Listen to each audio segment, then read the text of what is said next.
Prenez aussi le casque du salut. Moi, je vais vous dire une chose. Regardez-moi bien, je m'appelle Rémi Bell. Je suis sauvé. Je suis sauvé par la puissance du sang de Jésus-Christ. Jésus est vraiment mort sur la croix et il a porté tous mes péchés il y a 2000 ans et il m'a sauvé. Il a pris toutes mes malédictions, il a anéanti toutes les malédictions et par ses meurtrissures, non seulement je suis guéri, mais je suis en bonne santé. Et il règne en moi, il règne dans toute ma vie. Alléluia, je suis sauvé. Il m'a sauvé et il m'a sauvé glorieusement. Et mes pensées sont sous le contrôle du Saint-Esprit. Toutes mes pensées sont rendues captives à l'obéissance de Jésus-Christ. Si vos pensées ne sont pas obéissantes à Jésus-Christ, alors elles vont être désobéissantes à Jésus-Christ. Si elles sont désobéissantes au prince de paix, si elles sont désobéissantes au juge de vérité, eh bien vous allez être dans le mauvais camp. Au dernier jour, au jour du jugement, eh bien vous serez condamné par votre péché, par votre vie mauvaise, par vos mauvais choix. Vous avez des choix précieux à faire et le choix le plus important, c'est que vos pensées lui appartiennent, que Christ soit votre Seigneur et pas seulement une sorte de religion un peu superficielle, un mercurochrome dans un cancer généralisé. Tout ça, vous l'avez compris, ne sert à rien. Vous avez besoin de Jésus. Chaque âme qui vit sur terre, du président de la République, les ministres, les députés, toutes les personnes, tous les gens qui vivent dans ce monde, vous avez besoin de Jésus-Christ, le Fils de Dieu. Alléluia.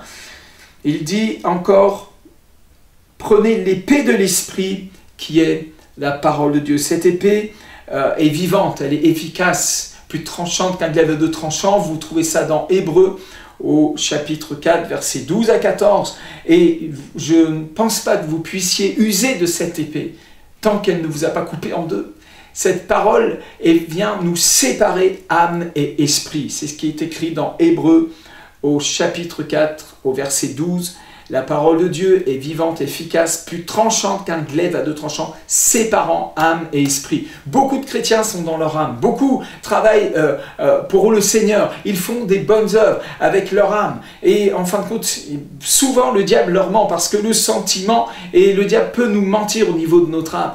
Mais si l'épée de l'esprit a pu faire ce travail de séparer l'âme de l'esprit, vous êtes dans l'esprit, vous marchez par l'esprit. Ceux qui sont conduits par l'esprit de Dieu sont fils de Dieu, héritier de Dieu, co-héritier avec Christ. C'est écrit dans l'épître aux Romains, dans le chapitre 8. Je vous invite à continuer avec moi sur cette vidéo. Nous allons continuer dans la parole du Seigneur. Donc nous finissons sur Éphésiens chapitre 6 et Paul exhorte à la vie de prière. Faites en tout temps par l'Esprit toutes sortes de prières et de supplications. C'est pourquoi le parler en langue est tellement important. Paul disait qu'il priait en langue plus que nous tous. Il priait abondamment en langue. La prière en langue est vraiment une clé pour l'intercession, pour la prière, pour la supplication. Veillez à cela avec une entière persévérance. Voilà ce qui manque à l'Église de France. L'Église de France a besoin de se réveiller dans la prière, dans le jeûne et la prière. Paul nous enseigne à prier abondamment. C'est ce qui manque à l'Église de France. Les églises de France, les Français, là, réveillons-nous et commençons à prier avec abondance, à frapper au ciel. Frappez, on vous ouvrira. Demandez, vous recevrez. C'est comme ça que ça se passe. Cherchez, vous trouverez. Mais les gens qui sont mous, qui sont là, qui viennent comme des limaces à l'église, il n'y a rien qui se passe, c'est normal, vous êtes comme englués par des puissances de ténèbres. Ne me dites pas que l'église n'a pas besoin de délivrance. L'église a besoin de libération et de délivrance. Alléluia. Priez non pas de façon superficielle, mais avec profondeur. Veillez à cela avec une entière persévérance et priez pour tous les saints. Qui sont les saints? C'est les ministères. Ce sont les hommes, les femmes que Dieu a mis à part. Saint, ça veut dire sanctifié, ça veut dire mis à part. Ces gens qui ont été mis à part pour le combat spirituel, pour créer la percée. Vous savez, pour percer, vous avez le forêt, vous avez la pointe. La pointe du forêt, c'est là où ça chauffe le plus. C'est ça les ministères, c'est cet endroit où on est dans la ligne de front. Mais tout ce qui est derrière, on en a besoin. On a besoin de votre prière, on a besoin de votre soutien. Le soutien financier, le soutien de la prière, le soutien de votre amour, pas de langue de vipère, mais des langues qui prophétisent la bénédiction au travers de nos vies. Que vous puissiez prier ainsi, priez pour moi, afin qu'il me soit donné, quand j'ouvre la bouche, de faire connaître hardiment et librement le mystère de l'Évangile, pour lequel je suis ambassadeur dans les chaînes et que j'en parle avec assurance, comme je dois en parler. Trop de prédicateurs prêchent sans assurance, sans onction, sans puissance. Certains, je les ai entendus prêcher, je dis mais assis-toi et commence à apprendre, plutôt que de prendre la chair. Ils prennent la chair remplie de leur propre chair. Et je dis qu'un homme qui prend la parole au nom du Seigneur devait être rempli du feu du Saint-Esprit, rempli de foi et d'Esprit Saint, telle l'expression est écrite dans les Actes et dans les Écritures.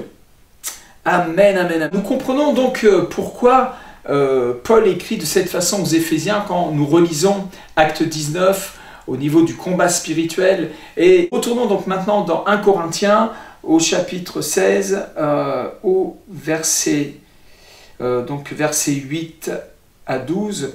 Je resterai néanmoins à Éphèse jusqu'à la Pentecôte, car une grande porte et d'un accès efficace m'est ouverte et les adversaires sont nombreux. J'aime cette mentalité de l'apôtre où il n'a pas peur. Au contraire, il se réjouit qu'il y a beaucoup d'adversaires. Parce que c'est un peu comme l'électricité, les adversaires. Vous savez, c'est comme la résistance. Pour créer de la puissance, pour créer de la lumière, eh bien, il faut que le courant passe au travers d'une résistance. Alors, si le courant ne passe pas par une résistance, eh bien, il ne produit rien du tout. Mais on produit de la lumière au travers de l'échauffement, donc d'un filament. Et cet échauffement s'offre au courant comme une résistance. Et les adversaires, et comme les démons d'ailleurs, comme les attaques démoniaques, comme la maladie, les œuvres du diable sur terre, sont juste, eh bien, là pour la gloire de Dieu. C'est pour ça que Jésus a dit c'est pour la gloire de Dieu qu'il est aveugle, c'est pour la gloire de Dieu que Lazare est mort. Et il considère ces obstacles comme en fait les marchepieds de la gloire de Dieu. Alléluia! Béni soit Dieu pour nos nombreux adversaires. Amen, amen, amen, amen. Alors Paul, il va rester à Éphèse et puis il va nous parler de Timothée. Alors je voudrais vous parler un peu de ça, de l'attitude de cœur que nous attendons des enfants de Dieu. Et si Timothée arrive, faites en sorte qu'il soit sans crainte parmi vous. Trop de nos pasteurs sont dans la crainte à cause de leur entourage. Trop. C'est trop d'angoisse liée à la méchanceté des chrétiens, des soi-disant chrétiens. Mais il souligne que Timothée travaille comme lui à l'œuvre du Seigneur. Et nous avons l'intention de travailler comme Paul à l'œuvre du Seigneur, prêchant le même évangile, exhortant de la même manière et démontrant avec la même puissance. Timothée était attaché à Paul comme un fils à son père spirituel, et Paul en prend soin et il demande à ce que Timothée soit entouré d'amour, en fait, entouré d'affection, que personne donc ne le méprise. Accompagnez-le en paix. Alléluia. Et nous avons besoin que les ministères soient accompagnés en paix, qu'il y ait une compagnie autour de nous, que des gens nous aiment, pas pour nous flatter, parce que nous n'avons pas besoin d'être flattés, mais qui nous aiment dans le sens que nous puissions travailler en paix, que nous soyons sécurisés, que le ministère soit sécurisé d'une certaine manière. Nous savons que nous prenons beaucoup de risques, nous avons beaucoup d'adversaires, mais le Seigneur veut que l'Église soit l'écrin des ministères, que l'Église, les frères et sœurs soient remplis d'amour et prient pour les ministères, prient pour ceux qui sont dans le combat spirituel. Et c'est pourquoi je me réjouis pour toutes ces personnes qui nous accompagnent dans ce jeûne, dans l'intercession, qui nous entourent. Je bénis toutes ces personnes qui nous soutiennent financièrement, de bon cœur, sans murmurer, sans rechigner, sans en attendre quelque chose en retour, si ce n'est une réponse de la faveur de Dieu dans leur vie. Et cela, bien entendu, c'est la promesse de Dieu, que ceux qui s'aiment, eh bien, reçoivent aussi la faveur. C'est Paul qui enseigne ces choses. Peut-être j'aurai l'occasion d'ici la fin de la semaine de vous parler de ça, mais nous ne sommes pas là pour ça. Mais c'est important que la faveur de Dieu soit dans votre vie, que vous viviez la bonté de Dieu. Amen, amen, amen. il dit que personne donc ne le méprise, accompagnez-le en paix afin qu'il vienne vers moi, car je l'attends avec les frères. Paul était avec des frères. Paul n'était pas quelqu'un d'indépendant, de rebelle. Il s'est soumis aux autorités apostoliques de Jérusalem. D'ailleurs, nous voyons au chapitre 16, au verset 1, qu'il faisait une collecte pour ramener en fait les offrandes aux saints à Jérusalem. Donc nous voyons que cet homme était vraiment doux, était humble, et il ne vivait pas coupé du corps du Christ. Pour ce qui est du frère Apollos, je l'ai beaucoup exhorté, etc. Alors on voit que Apollos avait cette liberté aussi de prendre sa décision, et que Paul n'était pas un gourou pour lui. Et j'ai apprécié aussi cet esprit de liberté qu'il y a dans l'Évangile, ou qui est complètement contraire à toutes les sectes et les fausses religions. Nous voyons la liberté. Apollos a été exhorté, beaucoup exhorté par Paul, et cependant il n'a pas pris la décision, et dans sa volonté il a décidé de ne pas faire ce que Paul lui demandait de faire, et de les rejoindre aussi. Et nous voyons au verset 13, donc cette dernière exhortation, je finis là-dessus, veillez, frères et sœurs, veillez, soyez des chrétiens éveillés, soyez sobres, soyez des gens éveillés dans l'esprit. Connaissez le Seigneur, ne soyez pas engourdis par le péché, mais soyez éveillés, embrasés, demeurez fermes dans la foi. Alléluia, soyez fermes dans la foi et soyez des hommes. J'aime cette exhortation. Alléluia, soyez pas des gens faibles là, soyez des hommes. Bouf. Des gens qui ont vraiment du courage. Amen, amen. Et pour les femmes, c'est pareil. Soyez des femmes, des mères, là, des mères en Israël, des femmes qui ont de l'autorité, qui ont de la poigne contre les puissances de ténèbres. Il y a aussi cet esprit d'humilité, de soumission, un cœur humble et doux, pas rebelle, mais un cœur humble et doux et capable de discerner, d'entendre la voix de l'esprit pour pouvoir communiquer ces choses à votre homme, aux hommes, parce que les hommes ont besoin des femmes pour marcher aussi dans l'esprit. La Bible dit que Ève a été créée comme une aide égale, tout à fait égale, semblable à Adam. Alléluia. Je bénis le ministère que Dieu répand sur les femmes. Je crois au ministère des femmes parce que la Bible y croit. Alléluia. Les messagères de bonnes nouvelles sont une grande armée. C'est au cœur des Écritures. Et il y a beaucoup de témoignages de femmes qui étaient des femmes remplies du Saint-Esprit et qui exercent un ministère absolument prophétique et apostolique et puissant. Et nous avons des exemples aujourd'hui. Alors ça a le mérite d'être reconnu et respecté. De la même manière que nous ne devons pas mépriser Timothée, nous ne devons pas mépriser non plus nos sœurs que Dieu a saisies par son esprit. Alléluia, amen, amen, amen, amen. Et nous voyons donc qu'il dit « Fortifiez-vous et que tout ce que vous faites se fasse avec amour. » Que tout se fasse avec amour, avec l'amour du Père. Et trop de chrétiens sont comme des orphelins, fonctionnent comme des orphelins. Ils n'ont pas été baptisés avec l'amour de Dieu. Ou alors ils ont vécu, ils ont reçu l'amour de Dieu, mais il y a encore des parties de leur âme qui ne sont pas, comment dirais-je, baignées par l'amour du Père. Alors on a des pensées orphelines et des façons de fonctionner comme un orphelin.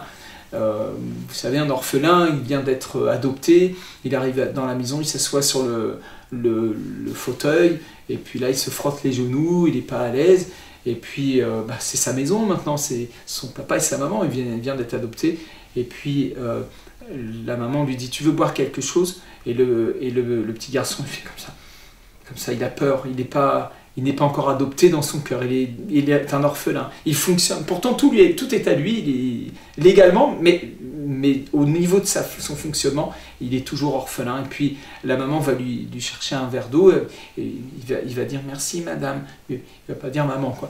Il ne va pas dire papa, son cœur est orphelin.